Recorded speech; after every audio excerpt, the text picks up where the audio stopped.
जय माता दी। स्वागत है दोस्तों आप सभी का आपके चैनल जी जायसवाल यूट्यूब स्टोरी में। दोस्तों आज हम सुनेंगे महाभागवत देवी पुराण का 26वां अध्याय। इस अध्याय में हिमालय के घर में विवाह का उपक्रम प्रारंभ होना है। भगवान शंकर के यहाँ सभी देवताओं के आगमन पर हर्षोल्लास का वर्णन है।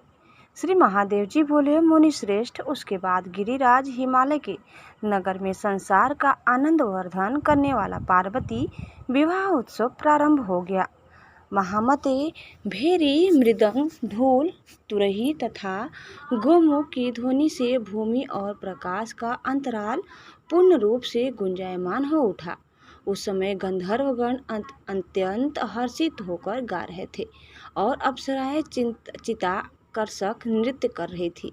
देवताओं तथा पर्वतों की कन्याएं पार्वती का विवाह देखने के लिए पर्वत अधिपति हिमालय के घर के पूर्व में आ गई।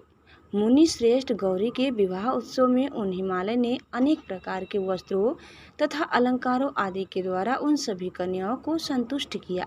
इस प्रकार हिमालय के पूर्व में मंगल विवाह उत्सव का अत्यंत सुंदर स्वरूप विद्यमान था।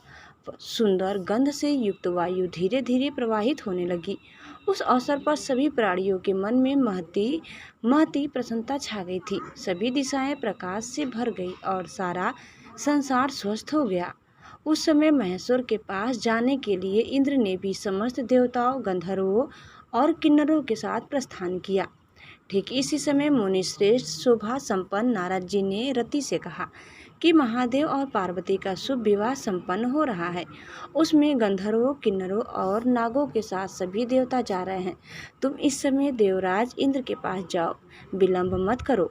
विवाह की प्रसन्नता से युक्त महेश के पास जाकर यदि वे देवता तुम्हारे पति के जीवन के लिए उनसे कहेंगे तो वे शिव जी निश्चित रूप से कामदेव को पुनः शरीर की प्राप्ति करा देंगे।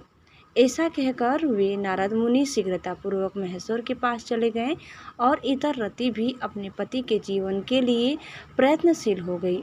अपने यहाँ आए नारद जी को देखकर महेश ने यह वचन कहा, तात आपका स्वागत है। इस समय जो भी कार्य करने योग्य हो उसे आप संपन्न करें। तब नारद जी ने कहा, महेश्वर, सभी देवता, सिद्ध, चारण, गंधर्व, किन्नर और महर्षिगण आ रहे हैं। अतः शंभो प्रभु, आपको देवताओं के साथ रात्रि आने पर शुभ लग्न में हिमालय के पूर्व के लिए प्रस्थान करना चाहिए। वहाँ महान उत्सव के साथ आपका विवाह संपन्न होगा। उसी समय सभी देवताओं, गंधर्वों और किन्नरों को साथ लिए देवराज इंद्र महेश के पास आ गए। समग्र जगत के एक कारण स्वरूप महादेव को प्रणाम करके उन देवताओं ने कहा, प्रभु, इस समय हमारे लिए आपका क्या आदेश है? इस पर उन्होंने कहा, मेरे इस विवाह में जो भी आप लोगों के करने योग्य हो आप लोग उसे करें। इसके बाद शिव के विवाह में महान मंगल आरंभ होगा।